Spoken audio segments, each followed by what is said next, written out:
वजीर आजम नरेंद्र मोदी 20वें हिंद रूस सालाना इजलास में हिस्सा लेने के लिए रूस गए हैं।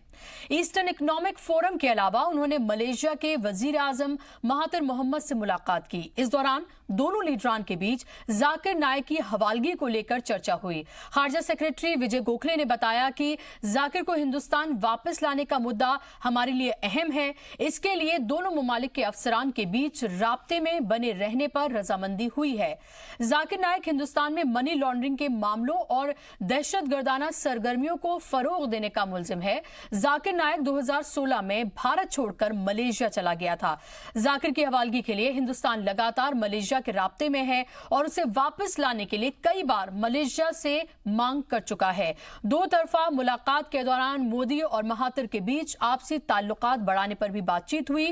वाज़ेह रहे कि मलेशिया सरकार ने अगस्त में जाकिर के किसी भी नस्ली और सियासी प्रोग्राम में शामिल होने और तकरीर करने पर पाबंदी लगा दी थी। जाकिर नाइक पर मलेशिया में हिंदुओं और चीन के लोगों के जज्बात को ठेस पहुंचाने का इल्जाम है, जिसके बाद मलेशिया के वजीर दाखिला मुहिद्दीन यासिन ने कहा था कि मुल्क में कानून से ऊपर कोई भी नहीं है। वजीर आजम महातिर ने 20 अगस्त को कहा था कि जाकिर को 2015 में मलेशिया में मुस्तकिल बाशिंदे का दर्जा मिला है। अगर वो मुल्क को नुकसान पहुंचाने वाले कामों से बाज नहीं आते हैं तो उनसे ये दर्जा वापस लिया जा सकता है।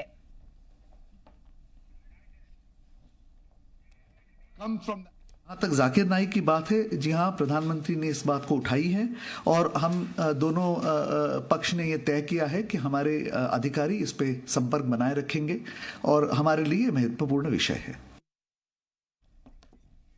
If he is terrorizing the terrorist, if he is terrorizing America, the terrorist, biggest terrorist, I am with him. Every Muslim should be a terrorist.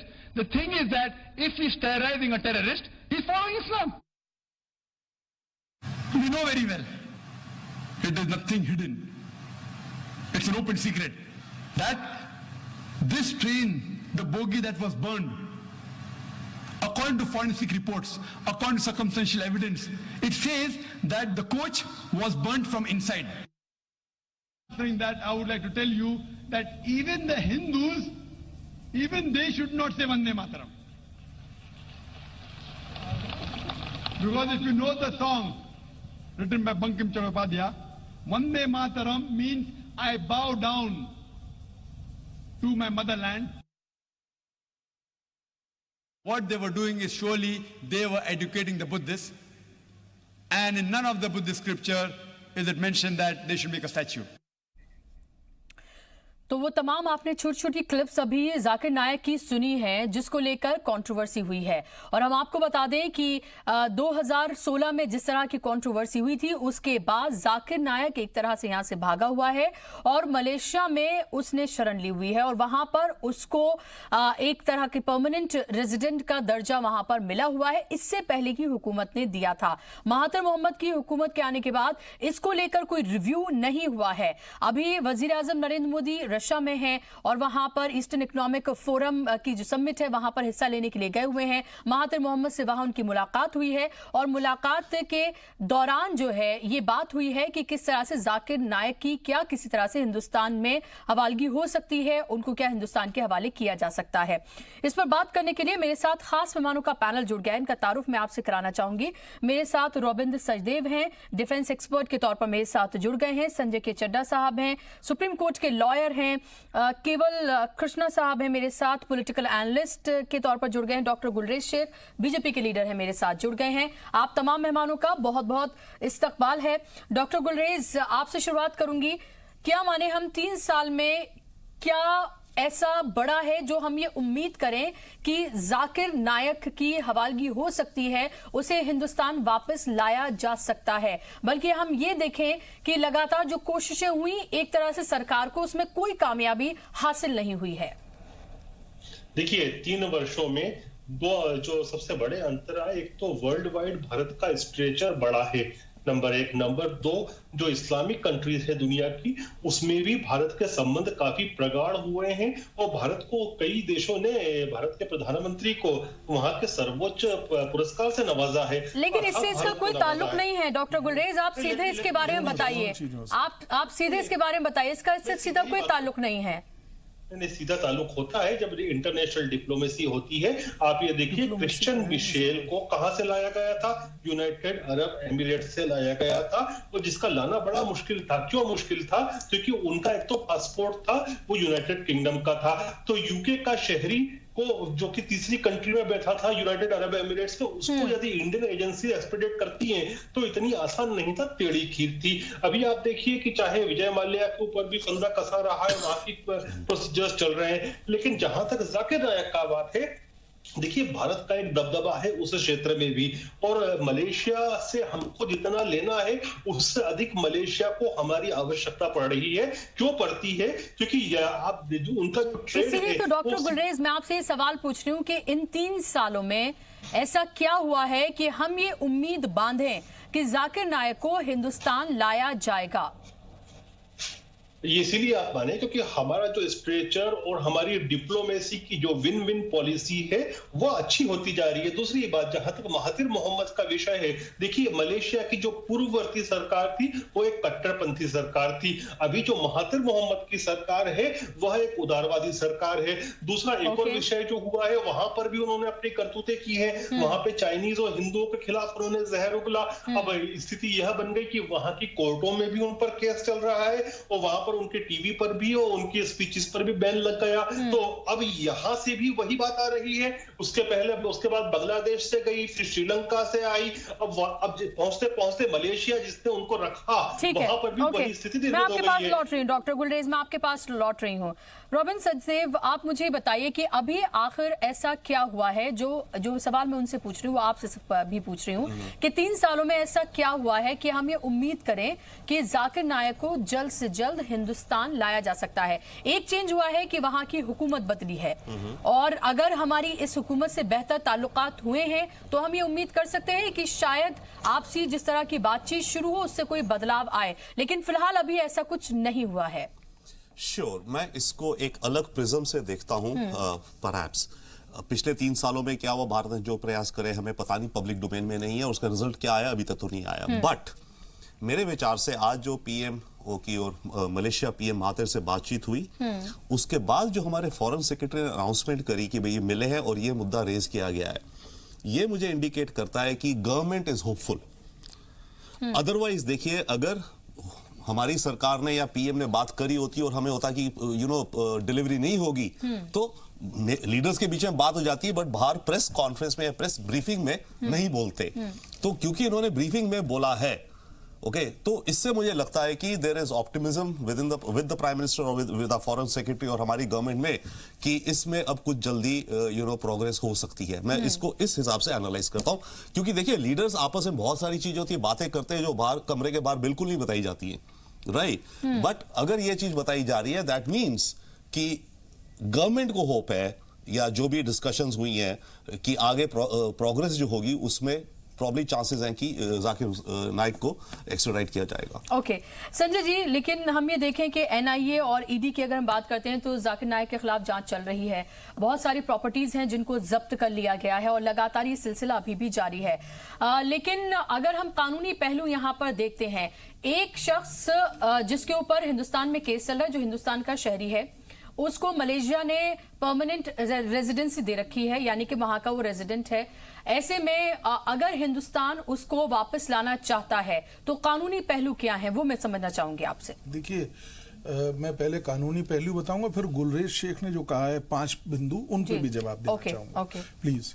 देखिए, कानूनी पहलू जो है वो ये है कि जब भी कोई जो एक्यूज होता है, जैसे कि ये ईडी के एक्यूज हैं, एनफोर्समेंट डायरेक्टरेट ने एफआईआर कर रखी है, एनआईए ने भी, एनआईए ने, वो सिंपल एफआईआर है, पुलिस में वो एफआईआर हुई है। तो 2 तर्ज के केसेस है, एक मनी लॉन्ड्रिंग का केस है और एक टेररिज्म को प्रोपोगेट और बढ़ावा देने वाले का केस है। तो 2 तर्ज के इनके केसेस हैं।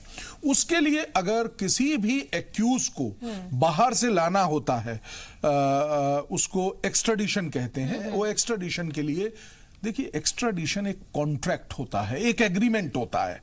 एक्स्ट्राडिशन की या कस्टम्स और यूसेज के आधार पे एक ट्रीटी हो जाती है हर कंट्री के दरमियान, जैसे भारत और यूके की है, भारत और तमाम अदर हर देश से है। और उसमें एक बहुत ही अहम पहलू होता है कि जो अगर किसी एक्यूज को एक्स्ट्राडाइट करवाया जाता है तो उसकी कुछ शर्तें होती हैं, जैसे कि एक बहुत बड़ी शर्त होती है कि सजाए मौत नहीं दी जाएगी। एक ये शर्त है पूरे विश्व में। इसी प्रकार से कई अन्य शर्तें होती हैं कि जो आप बताएंगे ऑफेंसेस, सिर्फ और सिर्फ उन्हीं के लिए ही ट्रायल किया जाएगा। तो इस तरीके से कई सारी शर्तें होती हैं जो थंब रूल है, और इसके अलावा वो ट्रीटी होना सबसे पहले जरूरी है। ये अब यहां पे गुलरेज शेख ने एक बात कही, 5 कारण उन्होंने बताए।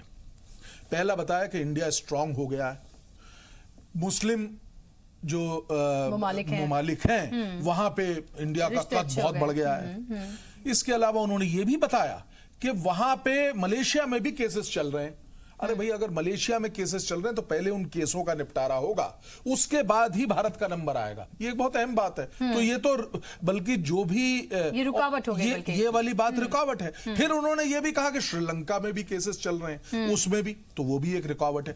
मैंने जैसा बताया, जो उसकी रिक्वायरमेंट है वो है ट्रीटी और एग्रीमेंट बिटवीन द कंट्रीज। और उसके बाद जैसे अब देखिए, उन्होंने बहुत अच्छा एक एग्जांपल दिया, वो राइटली दिया है कि जो यूके में अभी नीरव मोदी और उन पे चल रहा है। देखिए, वहां पे एक ट्रायल चल रहा है, वहां पे एग्जामिन हो रहा है कि क्या एक्स्ट्राडिशन किया जा सकता, वो प्रोसेस है। उस प्रोसेस को फॉलो करके ही किसी मुलजिम को एक्स्ट्राडाइट किया जा सकता है। तो ये जो गुलरेज जी ने बताया रीजन कि वहां पे केसेस चल रहे हैं तो वो उनका एक्स्ट्राडिशन हो जाएगा, बल्कि मेरे हिसाब से तो वो हिंड्रेंस है, if I may talk legally. Alright, okay, मैं आ रही हूं आपके पास गुलरेज शेख।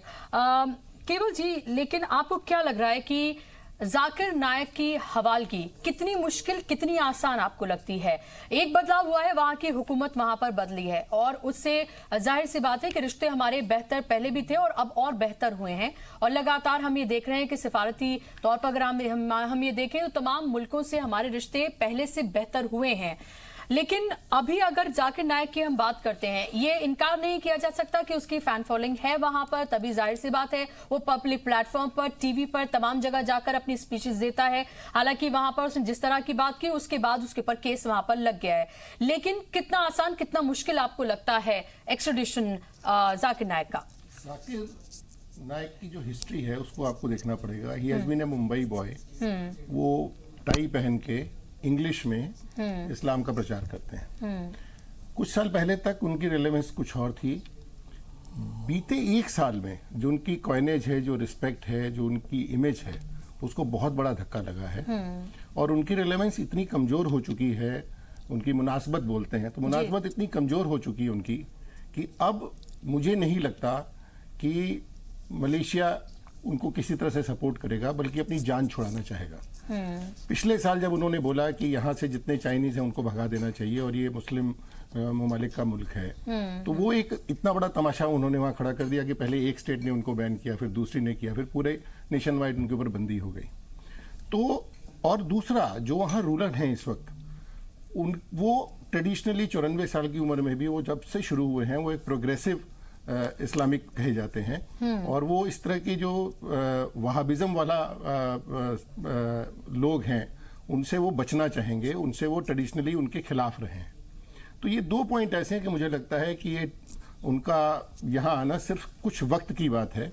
उसमें नरेंद्र मोदी साहब की जो इमेज है उसका कुछ प्ले होगा, भारत की ताकत का कुछ प्ले होगा, लेकिन सबसे बड़ी बात यह है कि जाकिर नायक अपनी मुनासबत खो चुके हैं। वहां पर उनके लिए कुछ बचा नहीं है। तो आपको ये लगता है कि अभी जो उन्होंने चाइनीज लोगों के लिए और इसके साथ साथ हिंदुओं को लेकर जिस तरह की रेशियल वहां पर उन्होंने कमेंट्स किए, उसके बाद आपको लगता है कि उनकी जो वहां पर फैन फॉलोइंग है या मुनासबत जो है वो आपको लगता है वो कम हो गई है? यहाँ एक बात आपको समझनी पड़ेगी। मुंबई में साइन से चेंबूर जाते वक्त एक बहुत बड़ा मैदान है जहां पर आज से 10 साल पहले जाकिर नायक अपनी पीस टीवी के बहुत बड़े जलसे करते थे और हजारों हजार लोग आते थे। वो जाकिर नायक कुछ और था। हमारा जो देश है उसमें सूफिज्म है, हमारा जो देश है उसमें दरगाहों की खिदमत करने की बात है, ये वहाबी तरफ चल पड़े। और अभी तमाशा ये हुआ कि दो खास टर्निंग पॉइंट हैं।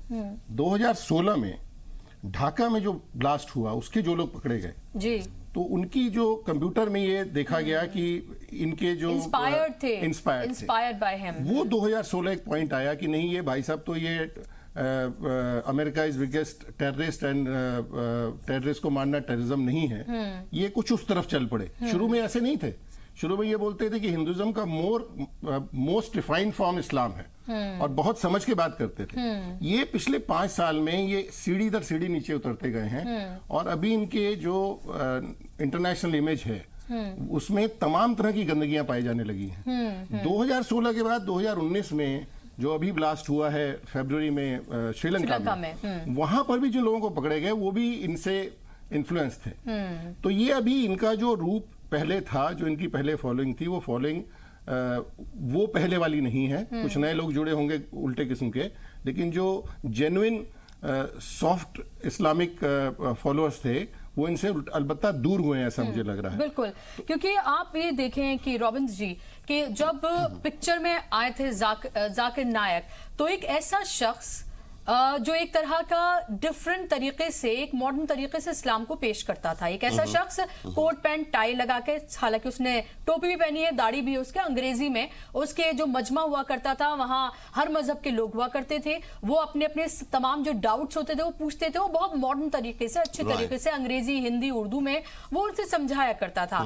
लेकिन सडनली जब ये चीजें चेंज होने लगी, suddenly when he gain the popularity, तो हमने देखा कि सऊदी फंडेड जो वहाबिज्म है उसको कहीं ना कहीं से हिंदुस्तान में प्रोपेगेट करने की कोशिश जाकिर नायक ने भरपूर तरीके से की। और यही वजह रही कि इन्होंने बहुत आलीशान अपने बंगलो बनाए, बहुत जायदाद, ये सब उन्होंने इकट्ठी की और ये सब कुछ होता रहा। और अचानक से हम ये कहें कि एक तरह का एक ब्लास्ट हुआ, पता चला कि ये क्या हो रहा था। लेकिन अभी फिलहाल सबसे बड़ा सवाल ये है कि एक ऐसा शख्स जिसने इतना जहर बोया हो, क्या आपको नहीं लगता कि उसको लेकर सख्त कदम उठाकर और जल्द से जल्द हुकूमत को कोशिश करनी चाहिए ताकि उसे जल्द से जल्द हिंदुस्तान लाया जा सके और लैंड ऑफ द लॉ जो है उसके जरिए इसको जेल भेजा जा सके? नहीं, सर्टनली यस। और जैसे मेरे से पहले दोनों पैनलिस्ट ने बहुत अच्छे से एक्सप्लेन किया और आपने भी ऑब्वियसली भी कि एक जमाना था कि okay critical thinking is fine and good,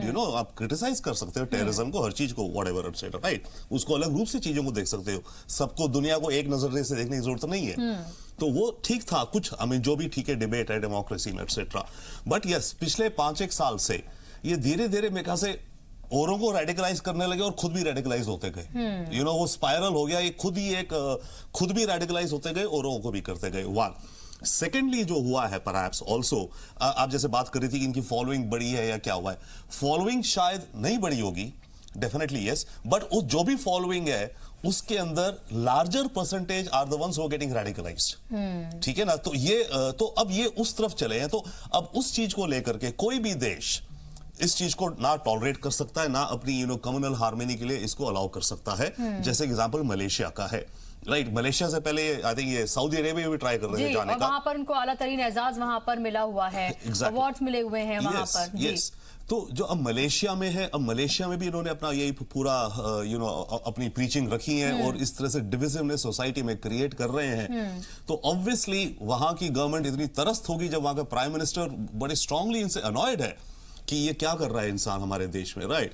तो बट यस, अब पॉइंट ये है, जैसे अभी बात हो रही थी लीगल एस्पेक्ट से, अगर इनके अगेंस्ट मलेशिया में केसेस हैं, राइट, और हम एक्सट्रेडिशन के लिए मांग करते हैं, राइट, जिसमें हम पूरा दें डिटेल्स, एक्सट्रेडिशन ट्रीटी हो हमारी मलेशिया के साथ, उसमें हो, पर प्रॉब्लम उस केस में फिर होगा Malaysia may want to try it अपने कोर्ट्स में पहले and then extradition. I mean that will be the play which I think the lawyers will better explain. But वो एक चैलेंज या क्वेश्चन आएगा, या वो कहेंगे हम इससे अपना हाथ छुड़ाते हैं, ठीक है, भारत तो वापस रहे। रॉबिन साहब ने बिल्कुल सही फरमाया। देखिए, ये कानून है कि पहले उस मुल्क में अगर उसके खिलाफ कोई केसेस है उनको पहले समाप्त किया जाएगा, वो जब ओवर हो जाएंगे उसके बाद ही एक्स्ट्राडाइट किया जाएगा। और ये देखिए, ये बात में भी कोई दो राय नहीं है कि अगर सरकार उसके लिए प्रेशर डाले और कहे तो वो जो ट्रायल हैं, जो केसेस जैसा कि अभी बताया गया, वो केसेस स्पीडी भी चल सकते हैं। तो बट पहले उन तमाम केसों को मुतमईन तौर पे खत्म किया जाएगा। ओके, डॉक्टर गुलेज अपनी बात रखिए, मैं आ रही हूं आपके पास। देखिए, इसमें और दूसरों में एक अंतर यह भी है कि ये बंदा बाहर रह रहा है लेकिन वहां का नागरिक नहीं है। नागरिक अभी आज भी ये भारत का है, इसकी जो पासपोर्ट है वो रद्द नहीं हुआ, इसकी सिटीजनशिप हटाई नहीं गई है, वो दूसरी कंट्री की इसने सिटीजनशिप ली नहीं है। और जहां तक मलेशिया का विषय है कि चूंकि इन्होंने चाइनीज पर भी कमेंट किया है, नहीं, लेकिन मलेशिया में तो परमानेंट रेजिडेंसी मिली हुई है उन्हें, वहाँ के नागरिक है, वहाँ की नागरिकता मिली हुई है। नागरिक नहीं है, नागरिकता नहीं मिली है, वही तो बात है। पीआर होना, नागरिकता अलग चीज है, वो पीआर है, बट अकाउंटेबिलिटी तो है, वहाँ का लीगल सिस्टम इनको अकाउंटेबल लेगा। लेकिन अभी नागरिकता नहीं हुई, उनकी सिटीजनशिप नहीं हुई है। ये जो है पीआर ऐसा ही है जैसे ग्रीन कार्ड होता है और अमेरिकन नेशनल होता है, तो अंतर दोनों में है, वही पीआर में बहुत ही थिन डिफरेंस होता है। और दूसरा एक और चीज है, मलेशिया चाइना को भी नाराज नहीं कर सकता। जिस प्रकार से उन्होंने चाइनीज के खिलाफ भी जहर उगलाया, वहां पर मलेशिया चाहेगा कि जल्दी से जल्दी इससे निजात पाए। लेकिन मेरा सवाल आपसे यह है डॉक्टर गुलरेज, कि किस तरह का दबाव बनाया जाएगा, आखिर किस तरह से स्ट्रेटेजिक तरीके से, क्योंकि 3 साल हो गए हैं, 3 साल में हम ये देख रहे हैं कि कोई भी इंच बराबर भी उस तरह का कोई फर्क नहीं आया है। अभी भी ये कहा जा रहा है कि हमारे अफसर उनके अफसरों से बातचीत करेंगे। मेरा सवाल यह है, लोग ये जानना चाहते हैं कि आखिर ऐसा क्या हो रहा है जिससे हम पुरुम्मीद हों कि वाकई 6 महीने में, साल भर में, 2 महीने में, 2 साल में हम ये देखेंगे कि जाकिर नायक हिंदुस्तान में है। देखिए, मैं भारतीय जनता पार्टी का पक्ष रख रहा हूं, ना कि सरकार का और ना ही स्पोक्स पर्सन हूं विदेश मंत्रालय का। लेकिन एक बात, लेकिन आप सरकार में तो हैं, आप, मैं उसी सरकार के हवाले से आपसे सवाल पूछ रही हूँ, स्पोक्स पर्सन है ना आप बीजेपी के। मैं उसी हवाले से कह रहा हूं कि छोटी सी बात बोलूंगा और समझ में आ जाएगी आपको। यदि विदेश मंत्रालय ने ये बात कही है, मतलब कहीं ना कहीं कुछ बात हुई है, तभी यह हिंट दिया गया है। आप समझ ले, बीच में इन बिटवीन द लाइंस जो रीड किया जाता है वो रीड करें आप। नहीं, हमें पत्रकारों को सीधे सीधे बात जो है वो समझ में आती है। अगर सीधे सीधे वो बता पाते कि क्या कर रहे हैं और क्या हुआ है तो ज्यादा हमारे समझ में आ जाती। पॉलिटिशियंस नहीं है ना, तो बिटवीन द लाइंस पढ़ नहीं पाते। देखिए, धारा 370 जब हटाई थी तब पहले बहुत कुछ हुआ था, बहुत कुछ कहा गया था, डायरेक्ट नहीं कहा था कि 370 हटेगी। अब आप समझे, in between the lines. Okay, ठीक है।